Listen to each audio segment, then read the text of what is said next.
Hello, everybody, and welcome to a Core Set 2020 ranked draft. Before I dive in, I do want to let you know that if you want to give back to my channel and help support my content, hitting that thumbs up button is a great way to do that. It's 100% free. It really does help me out a ton, and I truly appreciate it. Leave a comment in the comment section down below if you have any questions at all. And if you would like to join our community here on YouTube, be sure to hit that subscribe button and click that bell so that you don't miss any future videos. Without further ado, let's dive into the draft. But yeah. Okie doke. So opening up this pack, the cards that immediately catch my eye are Scholar of Ages, Master Splicer, and then those cards are better than all the commons, but of the commons, the Audacious Thief is the best one. Scholar of Ages is great because it enables a lot of late game loops. There are tons of cool things you can do with Scholar of Ages. Scholar of Ages plus Soul Salvage, Scholar of Ages plus Blood for Bones, Scholar of Ages plus Pulse of Marasa, Scholar of Ages plus Murder plus plus Unsummon.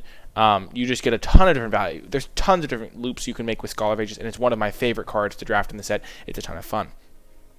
Master Splicer, on the other hand, is one of those cards that is just a lot of raw stats. You get 5/5 worth of stats spread across two bodies. A lot of the time, it's kind of like a 4-mana 4/4, so it's not insane, but when you combine that with things like Inspired Charge, it does get quite good, and you can sometimes get other random golems. The land is okay, you'll play it in a red deck or a white deck. You don't have to be red-white specifically. Just a Scry land off color is still worth playing. But it's mainly between these two. And I think I'm going to take the Scholar because I prefer playing those more controlling, loopy decks than the more aggressive, pure stats decks of the white decks. Barkhide Troll looks really good, 2-mana 3/3. But a lot of the time you're playing this on turn 4, and a 3/3 on turn 4 is just fine. But it's a good card. You'll play it, but it's not insane. I'm just going to start with the Scholar and to see where that takes me. And following that up, as I was talking about with the loops, Murder is a really good card with Scholar of Ages. You really want to be blue-black with Scholar of Ages. Sometimes blue-green, but a lot of the time you're going to be blue-black and maybe splash green for Pulse of Marasa. And the fact that there's a Murder and a Dismal Backwater to maybe wield the Dismal Backwater in this pack, Murder makes me really happy. And there's nothing really else to even consider in this pack. Chandra's Outrage is just a decent step below Murder. It doesn't combine as well with my Scholar of Ages, so it's not really even a consideration. The uncommons are not anything special, and overall very happy to get a Murder. And now pack 3, things get a little bit interesting. There is a Silverback Shaman as the best card in the pack. Embercat's okay, but there's not really a blue-black card, and the Silverback Shaman actually kind of makes me want to potentially segue into a Gift of Paradise control deck, because if I get enough Gift of Paradise, I can even splash a Scholar of Ages or a Murder despite it being a double-colored card. But overall, because there's not a black or a blue card, I kind of just want to take the most powerful card in the pack, which is Silverback. Chandra's Embercat is also a pretty decent card, but I just don't think the Fathomfleet Cutthroat is even close to the same power level as Silverback, so we're just going to take Silverback and see where it leads us. Starting off with 3 double-colored cards, not generally ideal, but it could be an interesting place that it leads us. Jungle Hollow could be a nice little card to help us splash. There's also Pacifism, which is probably the best card in the pack, though it does put us into a 4th color, none of which combine really well with each other. Black-white's not a great color combination. Green-white's not a great color combination. Blue-white's fine, but it doesn't work with Scholar of Ages. Sedge Scorpion can work with Rabid Bites if you get them, but I'm not really as high on Sedge Scorpion on Arena specifically, just because everyone's running these bow decks, and it's really not fun to get just owned. So I think I'm actually just going to take the Jungle Hollow and leave myself flexible. And now there is a Gift of Paradise. I think this could be a very cool deck. Gift of Paradise can like splash blue for Scholar of Ages, green-black. Seems like kind of a sweet thing to do. There's another Chandra's Embercat. But yeah, let's just take the Gift of Paradise and see where it leads us. The Brightwood Tracker is not insane or anything. We are seeing some decent red cards, but I think we're just going to take the Ferocious Pup, stick to our green deck. Even though Frostlings might be a little bit better, I think we might just be a green-black deck that then splashes the double blue card thanks to a Gift of Paradise or 2. Probably 2 or 3 Gift of Paradise before we do that type of splash. But yeah, I think even though Frostlings is better, Ferocious Pup does work really well in green-black because it works with Bone Splinters, it works with Moldavine Reclamation, and overall fine card to pick up. Now there's not really much for us. We're going to take Barony Vampire just in case we open a Sorin. We're not going to move into red. We have seen a lot of red cards though. Now we can pick up a Brightwood Tracker. Brightwood Tracker is the type of card that I don't really prioritize all that much, but it's fine to run one copy, especially if you're running Gift of Paradise. They kind of work well together because Gift of Paradise puts you down a card to ramp your mana, and then Brightwood Tracker can use that mana to get you back your card. Pattern Matcher's alright, but we don't have any multiples right now. And I'd rather have at least one multiple before I take that card. And now we'll get a Marauder's Axe, sure. Bow's not really something I'm going to go for here. We could just take Befuddle. We could take a Blight Beetle. We still don't really know our second color. So I guess we'll take Befuddle. We could be blue, green, splash, black. Hammer time, boys. It's hammer time. The reason I took the uncommon is just because taking the uncommon fills your vault a little quicker. So we're definitely playing green, but we could go either direction. Let's see what we open. Well, this gives me a lot of confidence in the rest of our draft. Gargos is absolutely disgustingly broken. Probably one of the best rares in this. I mean, it's definitely one of the best rares in the set. It might just be the best rare in the set. If your opponent tries to kill this, you're going to kill one of their creatures. So that's a 2-for-1. If you have a Rabid Bite, it's like a 5-for-1. It's just unbelievable. If you have a Pump Spell, it's a kill spell. So easy Gargos here. Nothing's ever going to be taken over Gargos, but Rabid Bite is kind of a good card. And Resin Reef would be like a card that pulls us into blue-green potentially, but easiest Gargos ever. Oh, man. Oh, do we do it? Do we go for the Villas Gargos triple green, triple black deck, or do we just take the Risen Reef and play blue-green and then maybe wheel a Loaming Shaman? We don't have a ton of elemental synergies with this Risen Reef right now. And we're not playing Teamers, so we're not really in Elemental's colors. Man, Villas and Gargos in the same deck. I really just want to win, though. Winning is more important than playing Villas. I have played Villas before. It is a good card. And green-black is kind of its most natural home.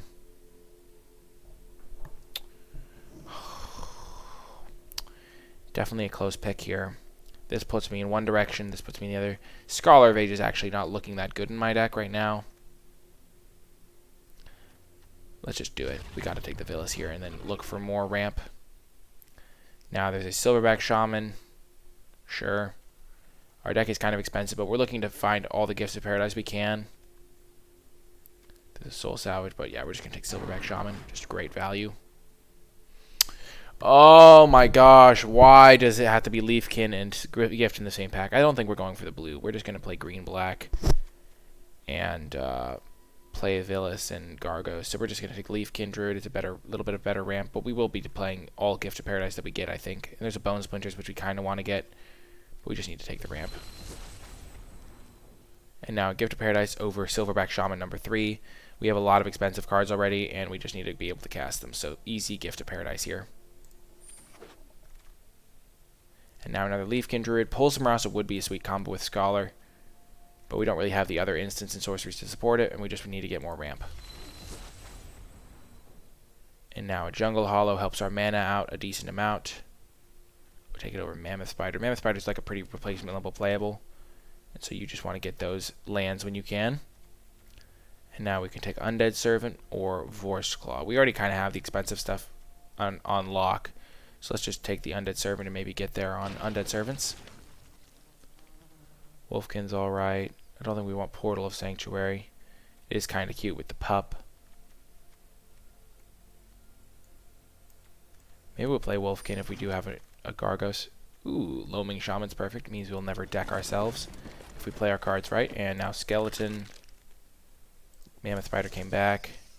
Another Brightwood. Brightwood's actually a card I'm fine playing 2 copies of if I have something as powerful as Gargos to find.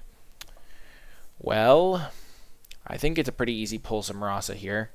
Pulse Marasa can gain us a lot of life alongside gifts. It can get back a Gargos. I wouldn't mind playing Woodland Champion to go with a pup. But we already have 2 2-drops and a 1-drop, so we'll be fine. And now there's a Vulture to go along with our Pulse Marasa and our Loaming Shaman. I think Vulture's just the best card in the pack. And like, we don't need a Blood Burglar. I guess Yarok's Fenlark is the best card, but it's kind of hard to cast. Our deck is very heavy green. But I guess we'll just take it. It's fine to cast even on turn like 4. Now another Gorging Vulture. We're going to really want to pick up a Soul Salvage in this pack if we can, but we have 2 ways to get back stuff from the graveyard, Loaming Shaman and Pulse, so I'm not worried about playing a couple Vultures. And now there's another Wolfkin. There's also just Vial. We might just have to play Vial for more removal, so we'll take that. Feral is definitely making the cut when we have Gargos in the deck. Just works really well with him. Another gift. Easy as pie. A 4th gift. With 4 gifts, we can just play Scholar of Ages with no blue sources. And then loop it with Murder and Pulsum Ross in the late game. Sounds good to me. Unfortunately, no Soul Salvages, but we will pick up another 2-drop here. We already kind of have several 2-drops. We'll take it. We could take Colossus Hammer. We already have one. Yeah, we'll go for the double Colossus Hammer maybe. Another Greenwood Sentinel. I think we'll just need the 2-drops so we don't die. Over Bladebrand. Bladebrand is another instant. We can't actually play Scholar of Ages. We don't have enough instants and sorceries to go with it. Let's just play the Greenwood Sentinel. Triple Colossus Hammer. Now that sounds funny. Like, not actually good, but amusing. Okie doke. So we have a massive ramp package. We'll just put that in there for a joke for now. A huge ramp package. We're not going to play any hammers. I think we will play the Vial. We'll cut the pup.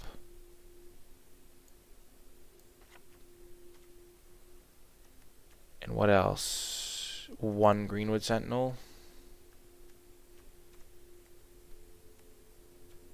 Yeah, that seems good to me.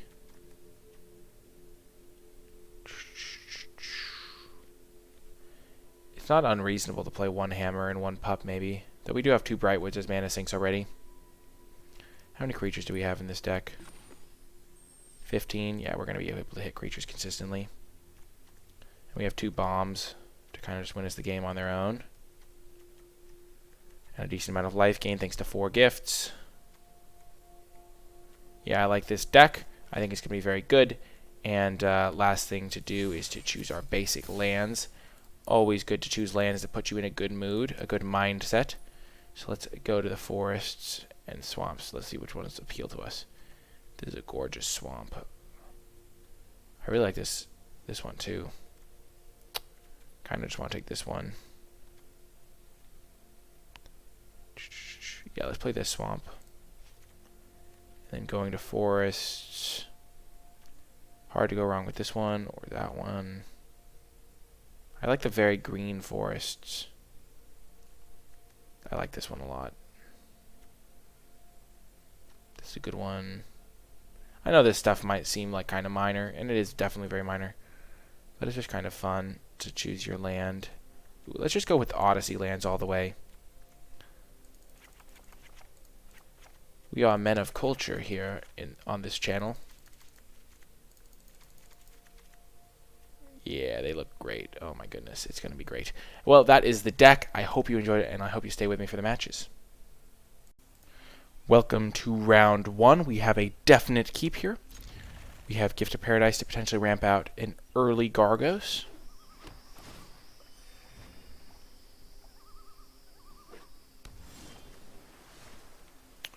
Gaining all of the life.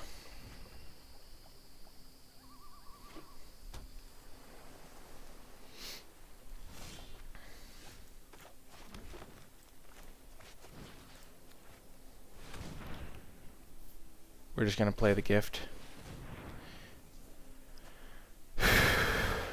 then next turn we can either play Vile, crack it, or just play Mammoth Spider, and then the next turn play Gargos.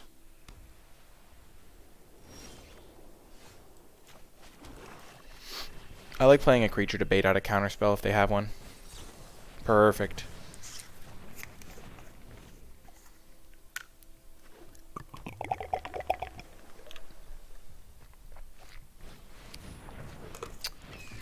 Ah, my brilliant opponent. My beautiful, beautiful opponent. Say hello to my not-so-little friend.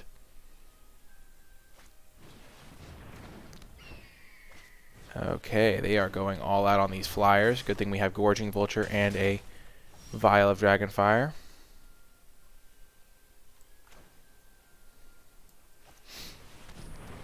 I think we actually want to... Well, there goes Villas. We want to kill this flyer.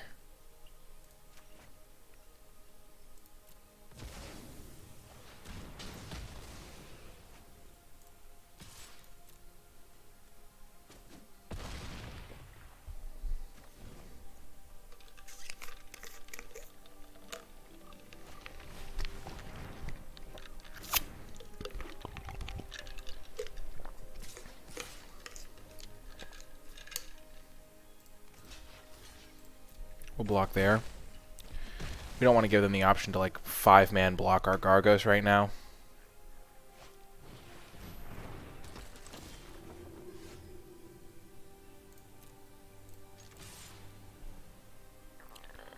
And then we will Loaming Shaman back a bunch of our good cards here.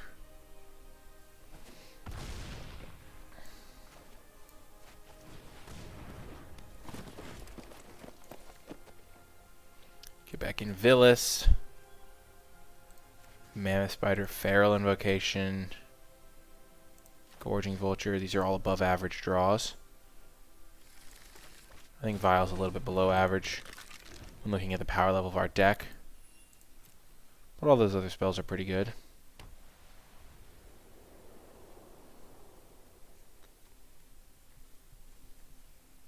We can't actually cast Villas right now if we draw it, but it's still a good draw.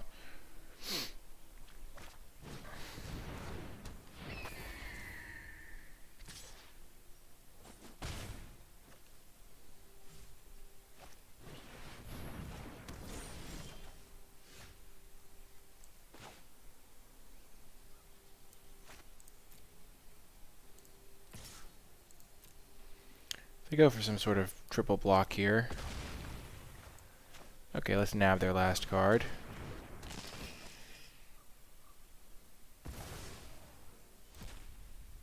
Bone Dash.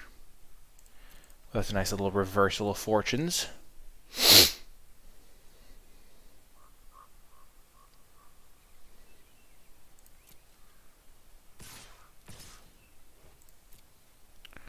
Now this is weird. I think that they're supposed to go for a double block on this. I don't know what they have in their hand, though.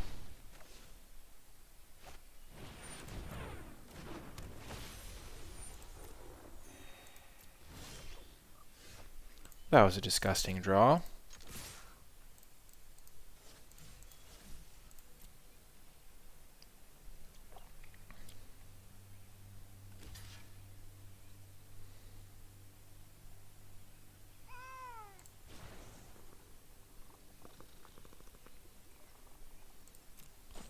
Like, you gotta block the Gargos in it with an attempt to kill it, I think.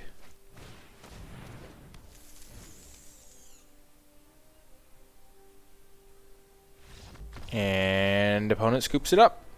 That's going to do it for game 1, and I hope you stay with me for game 2. Welcome back to round 2. This is definitely a keep. It's a little bit of a sketchy hand. Kind of an all mana, nothing to do with it situation. But we have one of our best ramp cards. We have a little bit of life gain. Playing against blue-white again. Oh, gosh. Interesting. Interesting. Definitely leading with the Leafkin Druid over a Greenwood Sentinel.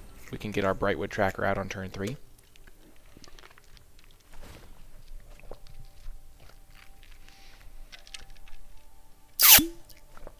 The classic build your own merfolk looter situation. Okay, they're definitely playing a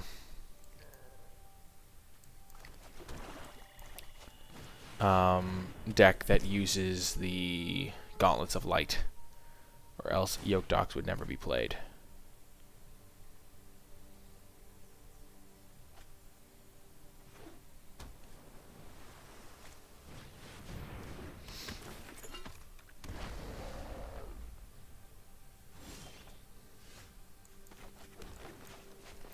We'll get our silver back into play. No attacks. And the following turn, wow, they are just going to town. This hard cover has been looting up a storm. 4 lands already in the bin.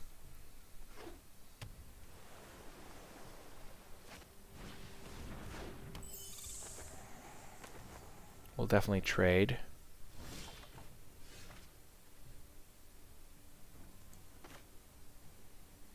So since we're not under any pressure here, we are just going to use our Brightwood Tracker to look for Gargos, look for Villas, look for Mammoth Spider, and then we can use our Gift plus Greenwood Sentinel on a turn where we really need to get those blockers into play.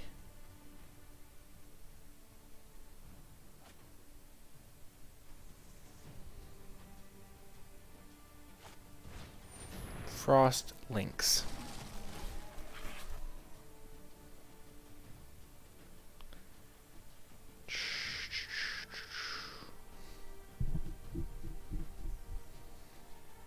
Maybe we could even find another silverback. My life total's in a fine spot right now.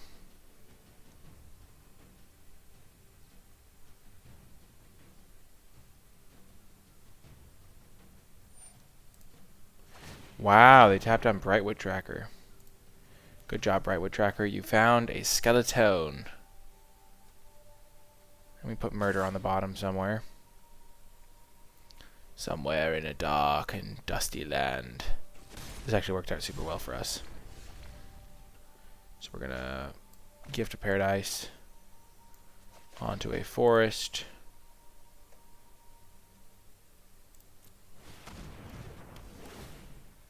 And then we will play Sentinel, play Skeleton, and use this opportunity to get Jungle Hollow into play.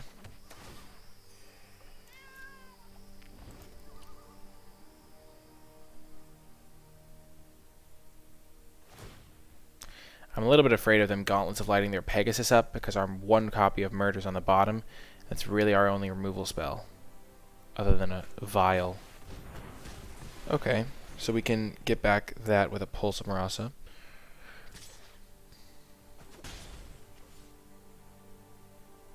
Which seems quite nice to do, because we have a ton of lands. But first, of course, we will use our Gorging Vulture. Oh, we have chosen well.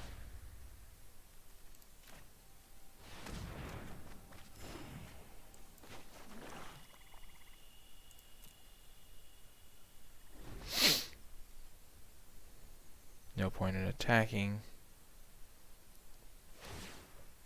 I feel like they could have a counterspell pretty easily. They've discarded so many lands. I'm so afraid of Gauntlets of Light right now.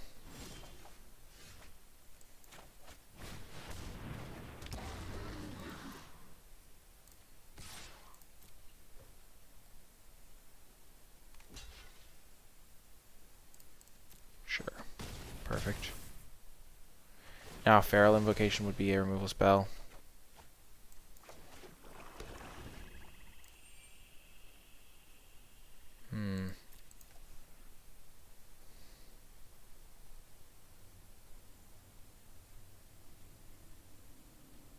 At a very high life total.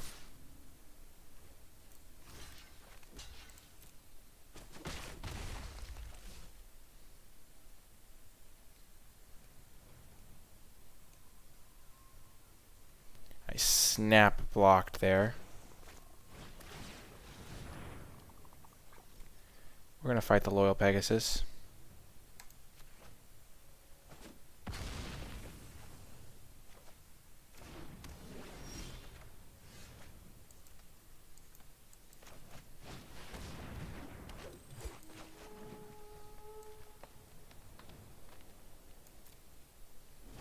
Okay, so the pacifism got us a 2-for-1. Killed the Loyal Pegasus, got rid of their looting engine. But now if they draw Gauntlets of Light, we could be in trouble. Let's see where they scry here. We do have Brightwood Tracker to get us our Villas soon.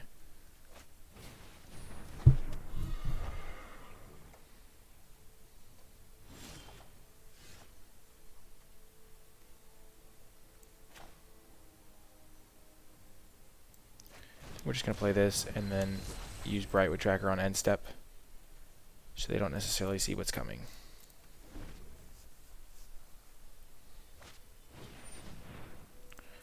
Sure. You got your Fairy Miscreant. Finally got that value. We're not going to block the Loyal Pegasus. We'll just block the Enabler Attacker.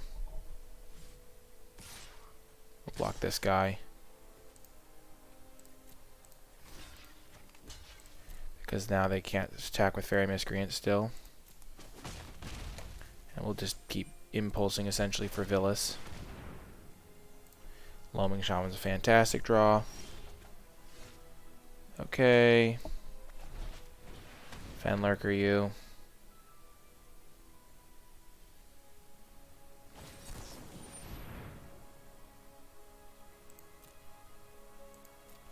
We'll definitely pay 4.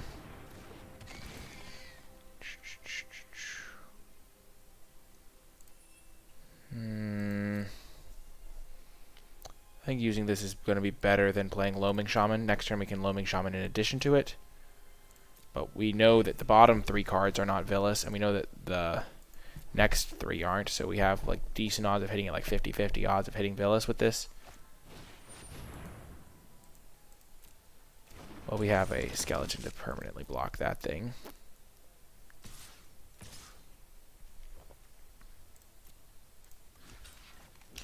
Though normally it would be pretty scary.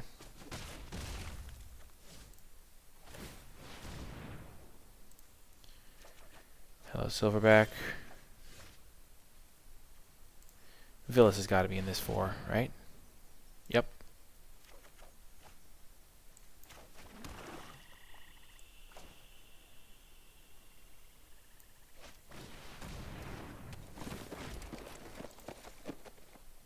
So we'll get back Pulse, Silverback Shaman, this guy. Don't really want the Gorging Vulture at this point. Those 3 should be fine.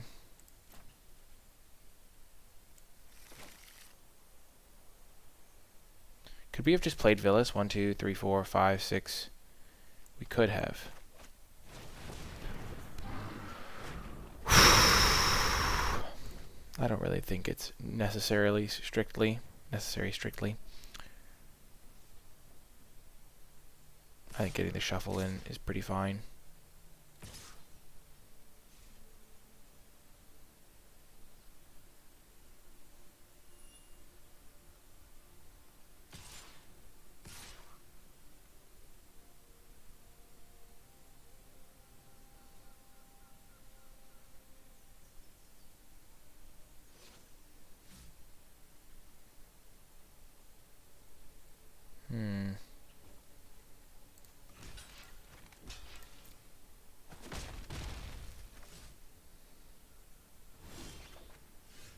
Murder's a really good draw. We're just gonna jam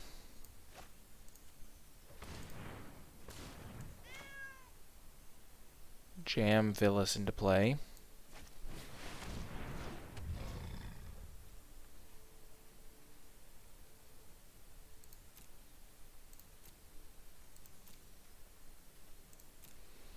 And now we'll just try to beat them down with that.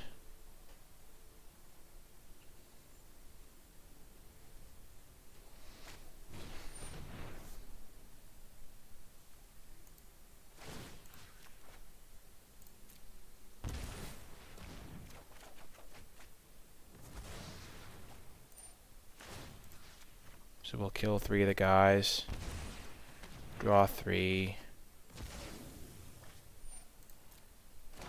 We'll go to 8 cards.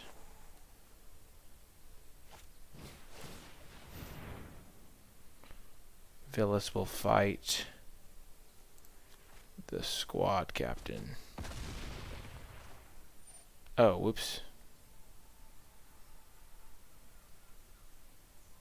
That's not how Villas works. Gargos should not have fought the squad captain.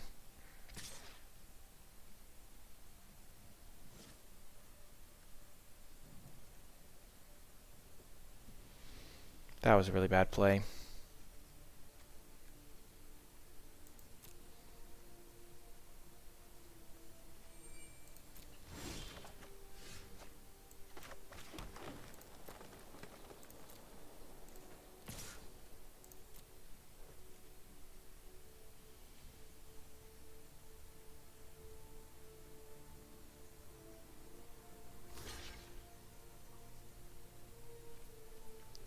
So I think we're going to murder our own Loaming Shaman.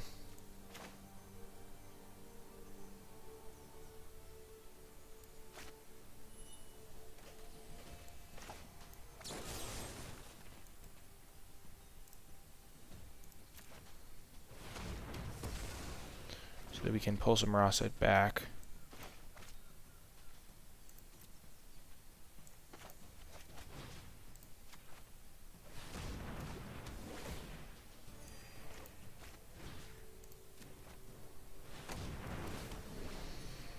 Pulse it back. Pulse back Loaming Shaman.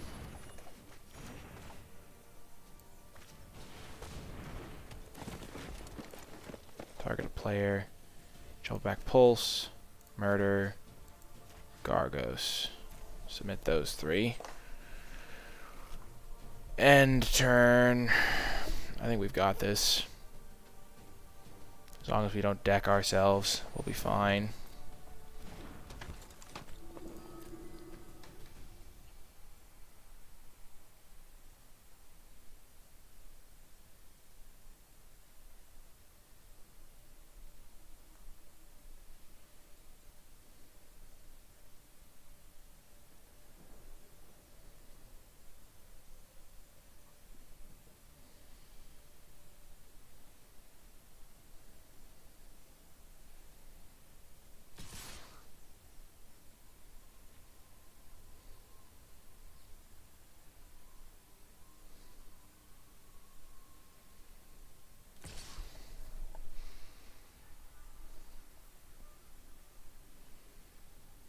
So now we can chump with Loaming Shaman. They're giving us that opportunity.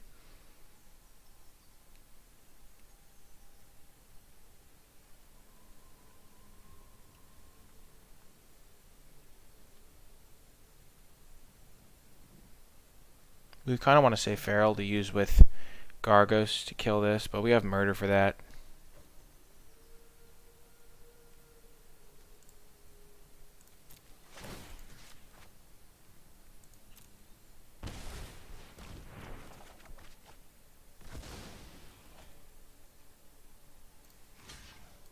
Block.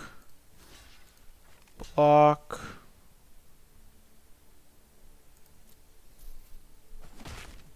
So Loaming Shaman's back in the graveyard, and opponent scoops it up. They see the writing on the wall. We didn't play that perfectly. We messed up our Gargos. It is a rare. I haven't played with it a ton, but we're into Platinum 3, and I hope you enjoyed it enough to stay with me for the next round. Hello, and welcome back. We have another excellent hand. We will keep this hand. Doesn't have anything to really do with the mana, but it has a lot of it, so we will see what we shall see. Hello, Clist. We will Leafkin Druid first. Which gives us options now. We can gift into Yarok, maybe. The old Healer of the Glade for no value, really.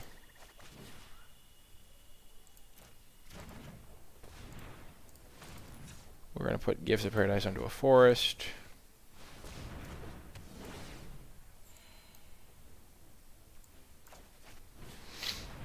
We will need to find one of our payoffs, but that's going to happen eventually. We're going to find a Silverback, which will draw us into stuff. We'll find a Gargos. We'll find our Villas.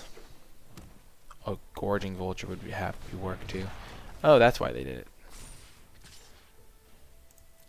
It's all coming together.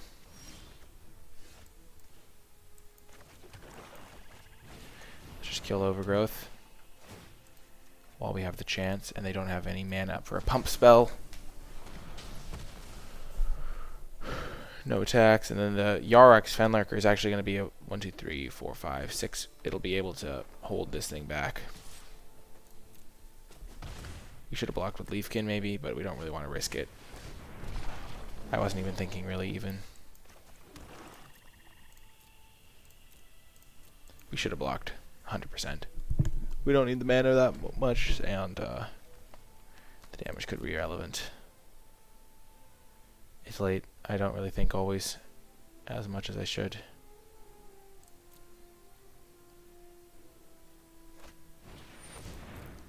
What you gonna get, opponent? Healer of the Glade? Nope, another Thicket Crasher.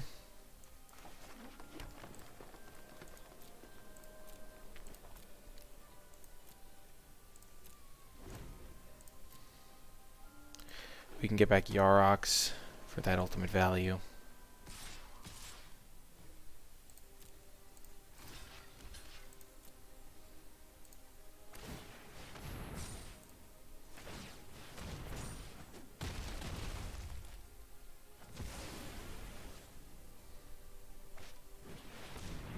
Oh dear.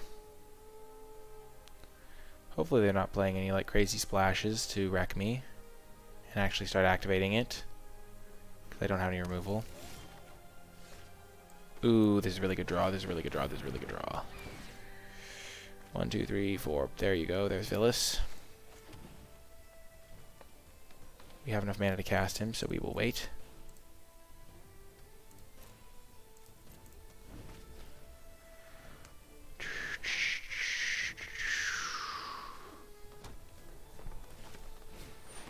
Do they have another Golos? What do they have another copy of? The Healer. Sure.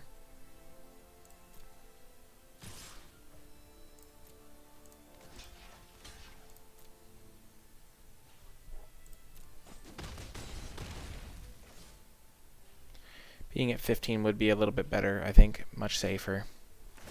But I know they don't have any actual like spells in hand. I know what the 2 cards they have in hand are, and they're not incredibly relevant.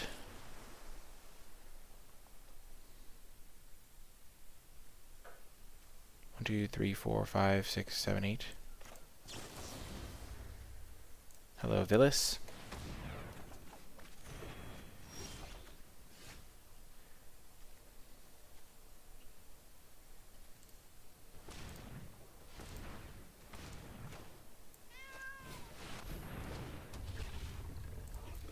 We have Villas and Gargos. And we gained 6 life from Pulse, so we're at a comfortable 19. Next turn we'll drop our Gargos.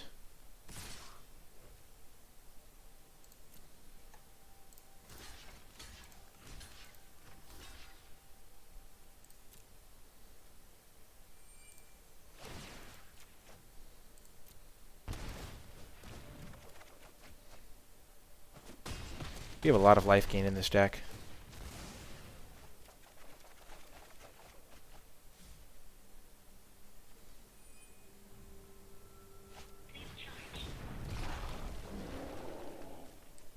When they see a Loaming Shaman, they're going to probably scoop it up. So we have 1, 2, 3, 4, 5, 6, 7, 8, 9, 10 mana, because it's going to be tapping for more than 1. So we're definitely playing this Gargos. Let's just cast the Gargos.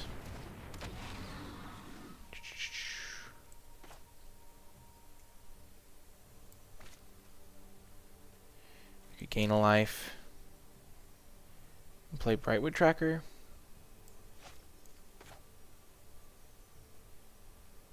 We could gain up to 6 more life. Kinda just want to play my 2 more creatures. So just go Skeleton. Land, Brightwood Tracker.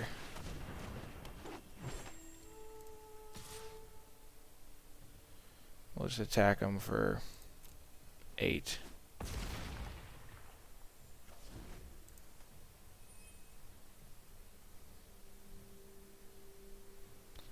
If they have like even if they had like a captivating gyre to bounce 3 creatures, we would get to fight, kill other guys.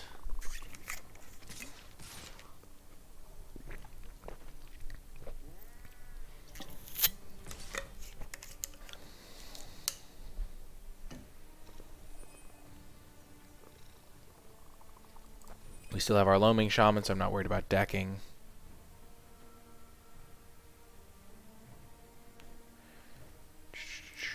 Block. Double block, block. This seems fine to me. I'll be just trading off stuff.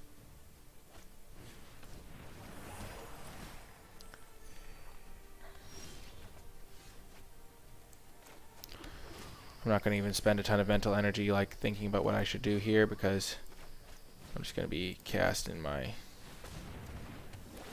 spells.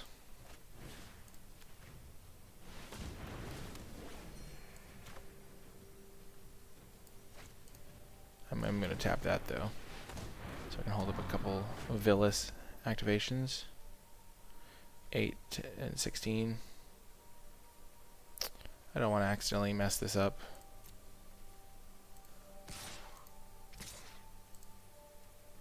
I can attack with everything.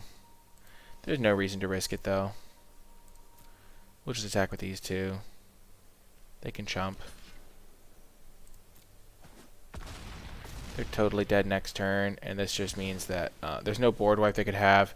I just don't want to like have them like triple pump spell my guy and make me die to a... Yeah, that was a good game. Easy game, but it was a good game. Whew. Well, we are advancing through Platinum 3. I hope you've been enjoying this draft so far. I know I have, and hope you stay with me for the next round. We're back, and better than ever for round 4 with another strong opener. Here comes the old forest. And we got a good 2-drop.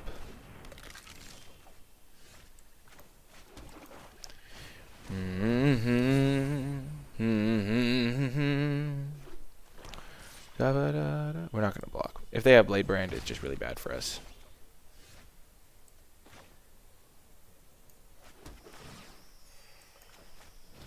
Like, we don't really care about 1 damage.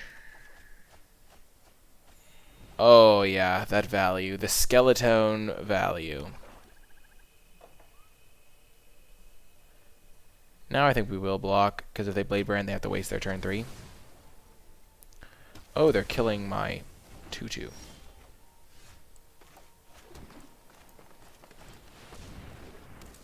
I think we will pulse Marasa back a Silverback Shaman at some point.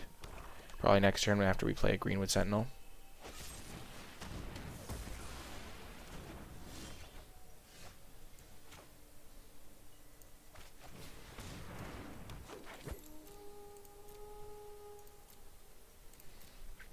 But Silverback should be good in this matchup.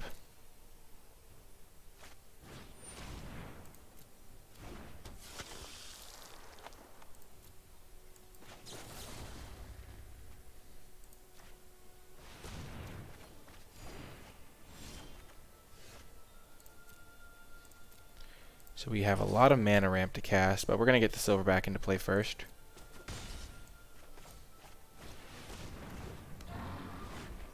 Because that's just a nice little 2-for-1, and next turn we can go gift. Then we can start using our skeletons. We could even go gift into murder.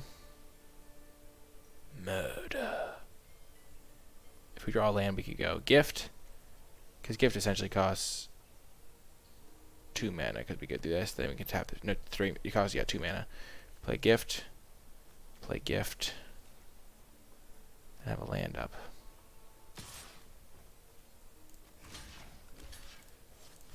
Let's just trade. I think they might have Blade Brand, and this plays around that pretty well. And my 2/2 doesn't really do much. My 5/4 does attack quite well.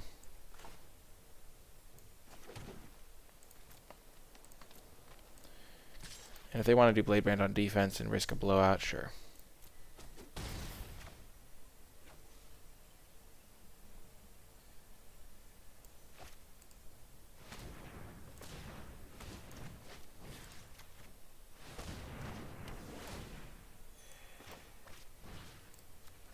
Okay, so we've cast both of our gifts because we're preparing for drawing a Villas or a Gargos or something. Okay, we will murder that.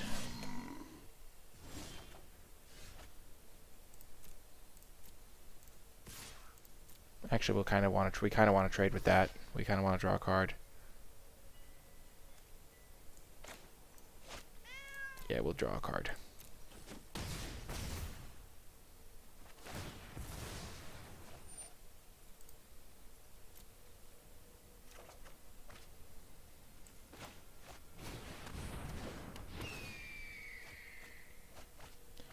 Okay, there goes Gargos.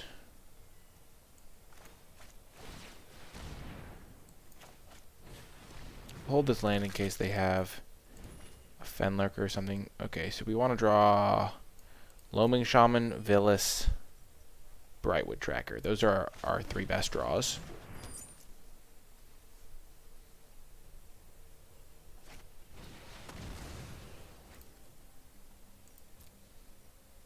Okay.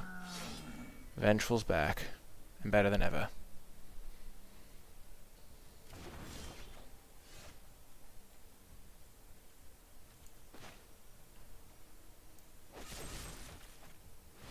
We're just gonna kill this. Go to combat. Attack with everything. We don't really want to use our Feral Invocation here. They are going to be able to give this thing unblockable every turn if they so choose. It's weird. Are they mono black? Oh, yes. Sick value. Sickest value. Oh, yes. Waiting was definitely the correct decision.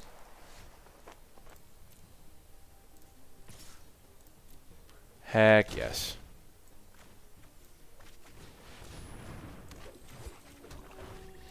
And now we will play our land because we don't have anything to protect. Okay, sure.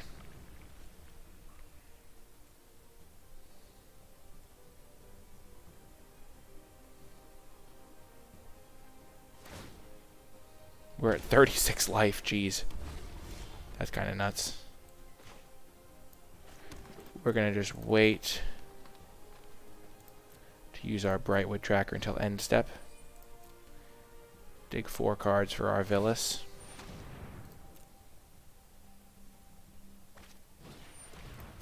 They're making a 5/5 every turn, so our Villas can help us compete with that. And they do lose 2 life every time they make a 5/5.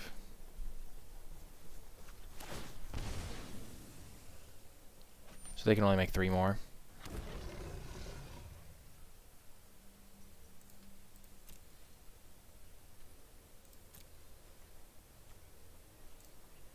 Villas me.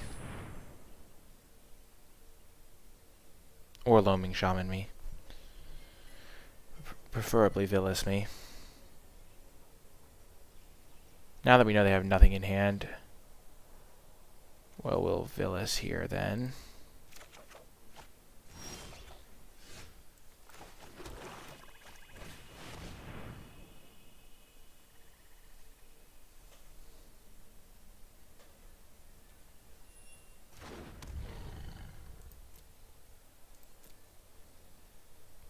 They can make it unblockable, which would force me to draw 5 cards.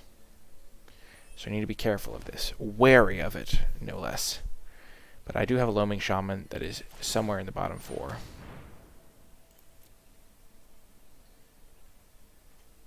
And if they attack me,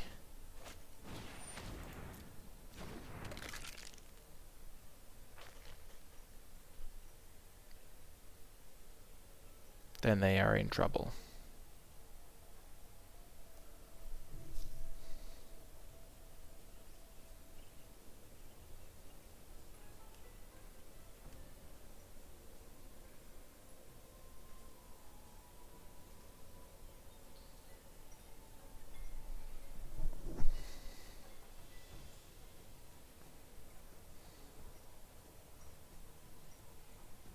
If they make one, they're dead. I think. Potentially.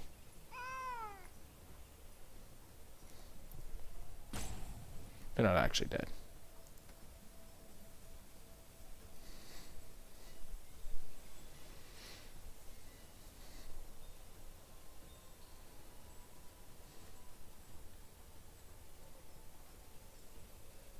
If we don't win this game, it's because I screwed it up somehow.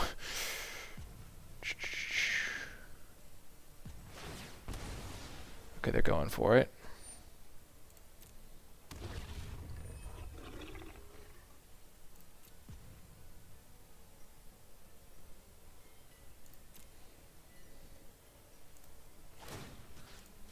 Let's just draw 2 cards here.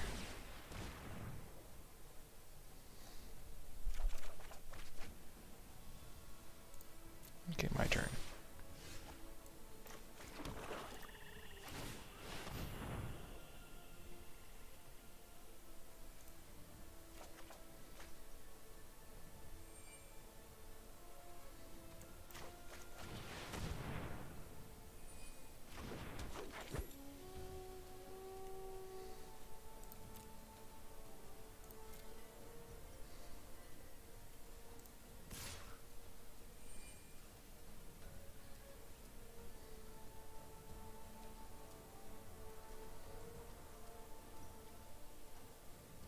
So if I attack for 8, I trade with a demon.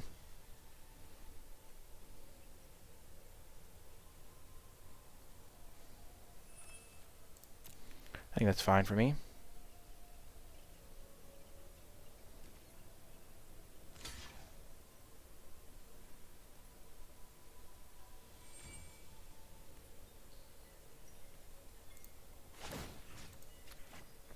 And they're dead.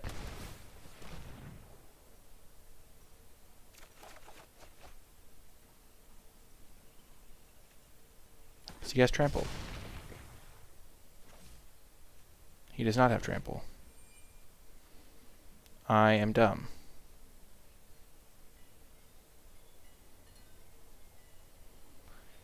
Yeah, as I said before, I only lose this game if I screw it up.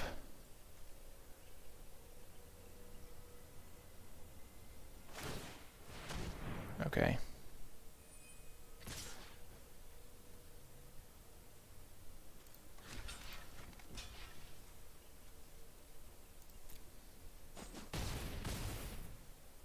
Jesus.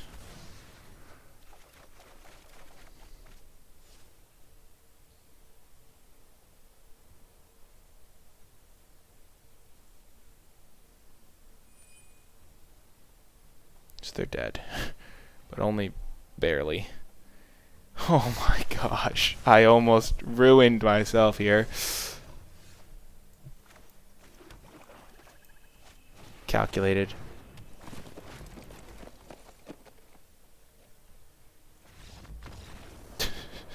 Calculated. Jesus. I thought Villas had trample that entire game. And that's the whole reason I... one of the reasons I attacked. Attacking and making them chump was also fine. But, oh my gosh. Yeah, I thought he had trample like the entire time. I need to read my own cards. I've definitely fallen into the trap of not reading the cards and getting punished. But luckily we came out with the win. And I hope you stay with me for the next round. Welcome to the future. Round 5. I don't know why I said the future. This isn't really the future. We have the Gorging Vulture Pulse combo. Yes! It's like making your own impulse. Oh, man. This is a good hand. This is a very good hand. This is an excellent hand. May I say so myself. Goodbye, everybody. I got to go.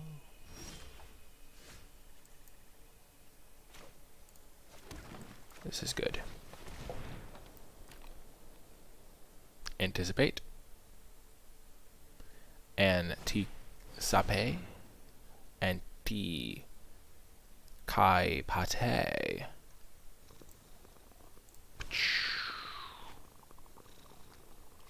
So my opponent does not have a Blood Burglar. They do not have a 2-drop, or they would have played it. Or they really needed a land. Blight Beetle. That's funny. We can kill that with Vile if it ever is relevant.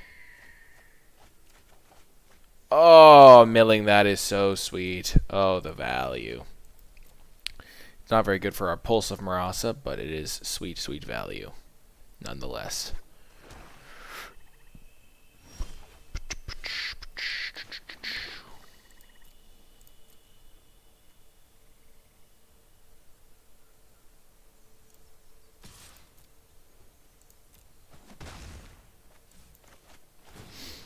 going to just play our skeleton. We don't mind having a lot of lands because we have Villas in our deck to draw into, and that requires land. We would have liked to mill Villas, though. Or just draw him naturally. That's also good.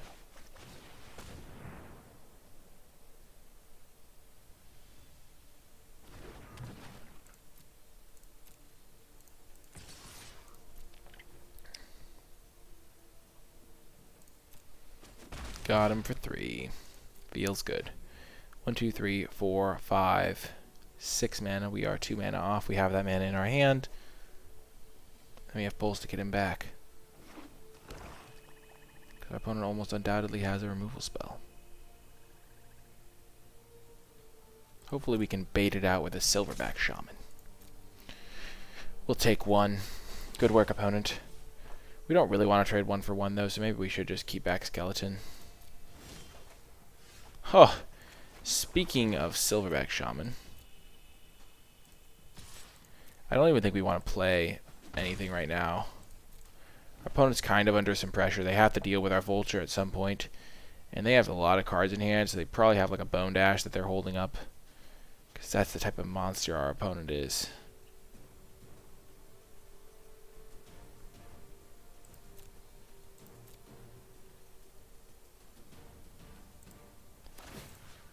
Let's actually just kill the Blight Beetle so we can hit him for 3 a turn.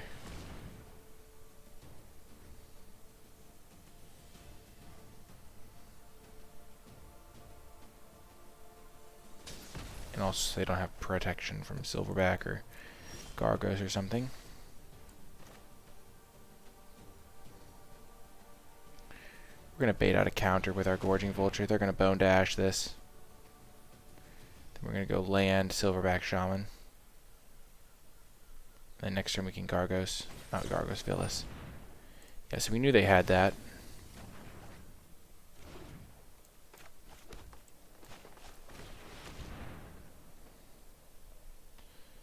I think it's fine to do this. Because we want to get that out of their hand before we can play our Villas.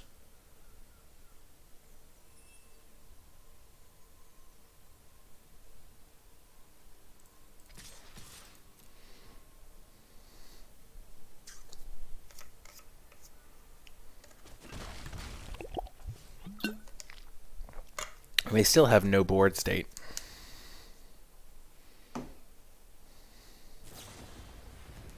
Unsummon, okay.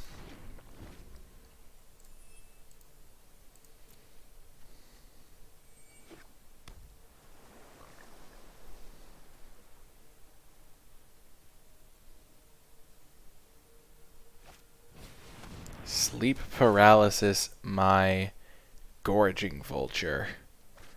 That's the play, isn't it? That's the winning line. That's the one. Nobody saw that one coming. Oh, man. Next turn we can pulse back Villas and play Silverback Shaman.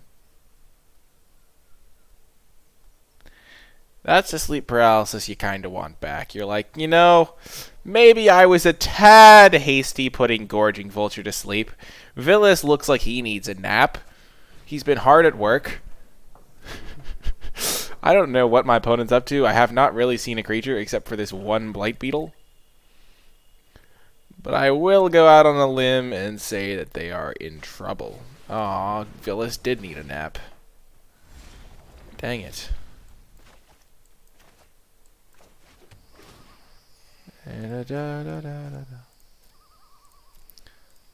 Okay.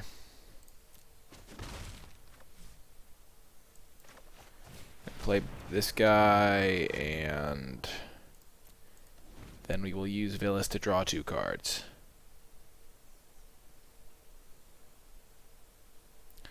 I don't know why we tapped our mana like that. Auto Tapper doesn't seem to realize how Villas works.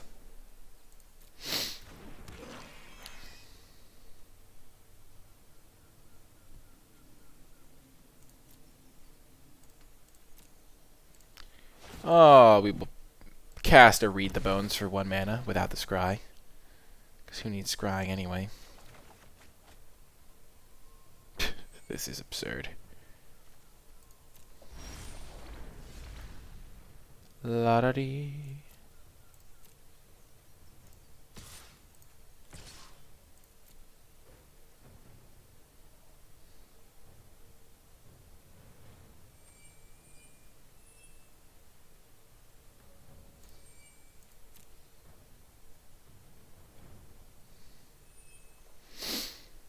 So we have 1, 2, 3, 4, 5, 6, 7, 8, 9, 10 mana.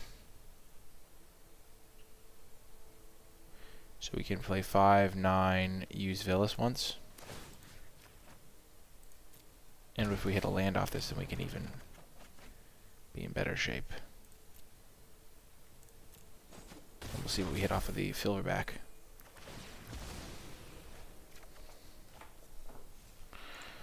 Play land. We want to play Mammoth Spider, I think.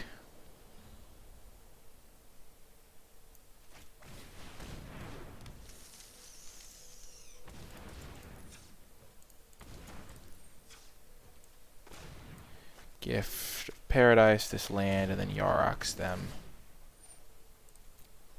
Because Yarok can be lethal next turn.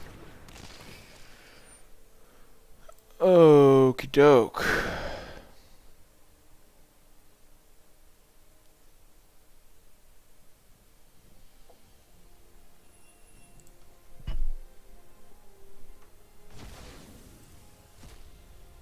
Befuddle, okay.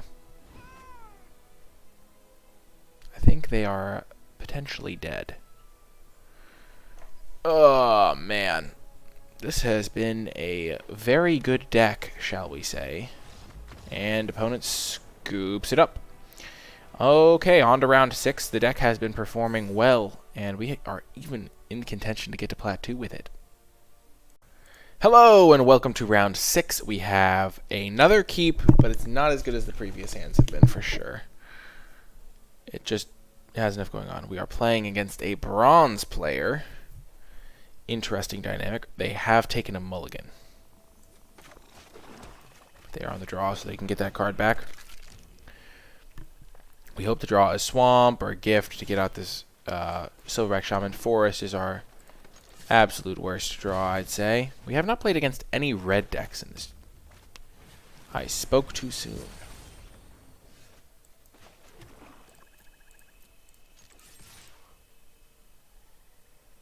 I don't think it's correct to block there. Good play, opponent. We would rather murder their payoff than their Leafkin, I think.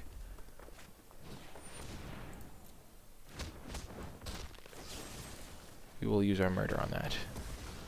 Sure, murder is not a great. That's not a great use of murder.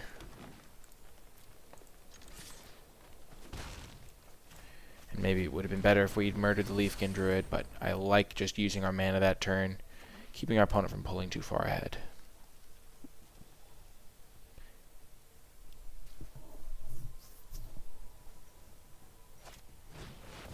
Okay, so our opponent kills our Leafkin Druid.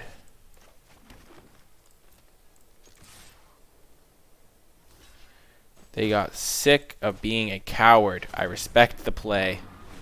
I respect the hustle, opponent. They were sick of it. They're like, I am not your little... And then some sort of little swear word there. Okay. That is a little bit worrying.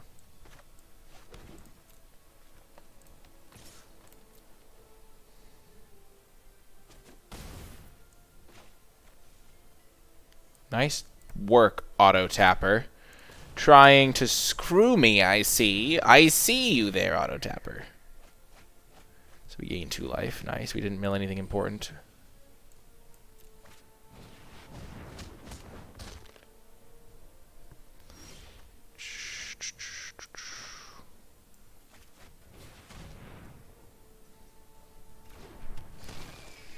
Let's see what they have in hand. Uncaged Fury. Oh. I am very glad that we took that from them.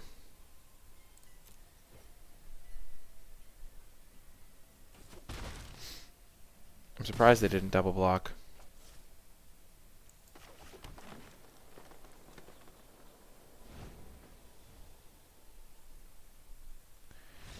And they scoop it up. We're on to the finals, going for that perfect 7-0 record, and let's get it done. Hello, and welcome to the final round. I'm saying hopefully the final round. We are 6-0 currently, and we are having a rematch against the guy that we just ceremoniously crushed. I'm optimistic, to say the least, and let's go, as they say. This deck is awesome, and it deserves the 7-0. They are keeping their opening hand this time, though. Ah, Healer of the Glade. Ho, ho, ho, ho. Trixie, Trixie. Ha, ha, ha, ha. Your turn 1/1 drop does not intimidate me, opponent. I'm unintimidatable. I would be more scared of a Leafkin Druid. Oh, yes. Oh, yes. Poor little opponent. So young, so naive. No, I'm just kidding. I'm not trying to be mean to the opponent. It's a classic thing to play healer. They probably have Overgrowth Elemental in their deck, to be quite honest, or Risen Reef or something. Because they are playing Teamer, it looks like. Ah, the young Gargos. Target a swamp, so we will have triple green.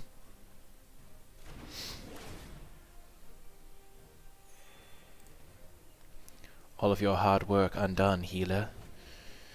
We just need to draw one more land. Right now. Come on, land me. Oh, yes. Oh, yes. Hello, Silverback Shaman. And then if we draw another land, we can play Gargos.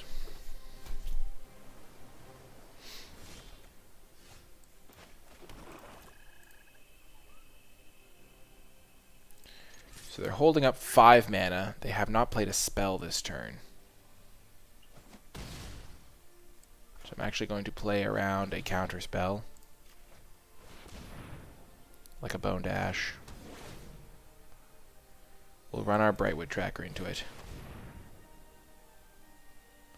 Because Gargos is just so high value. They would have countered that if they had something. They might just have all lands in hand. Doesn't really make that much sense, but it could be a possible option.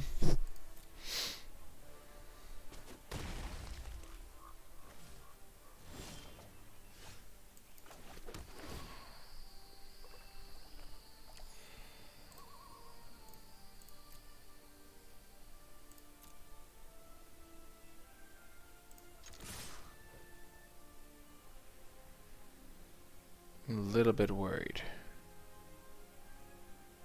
I don't know what they could have, but I feel like they would have countered Brightwood Tracker. So we're just going to go for it.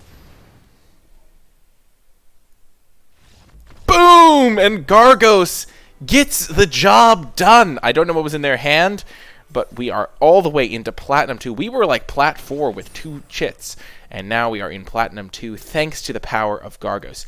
If you did make it all the way till the end of the video, let me know by leaving a hashtag triple bros in the comment section down below, because Gargos is a bro, Villas is a bro, they both have triple mana cost, and if you want to be even more specific, type hashtag Team Gargos or hashtag Team Villas in the comment section to let me know which one you thought was the MVP of my deck, because they both did work in a lot of situations. I might even be on Team Villas there, even though Gargos just won us the last match by making our opponent concede. So hashtag Team Villas, hashtag Team Gargos. Which one are you on? Let me know in the comment section down below. If you want to support the channel and want to support my content, you can help me out a ton just by hitting that thumbs up button. It really does help out more than you know. Also, leaving a comment helps a ton. So just saying that hashtag team, whatever team you're on, it really helps me out as well. Or any questions you have, I'd love to talk about this draft because it was a sweet one. Be sure to subscribe to the channel to get to to join our community here on YouTube and to get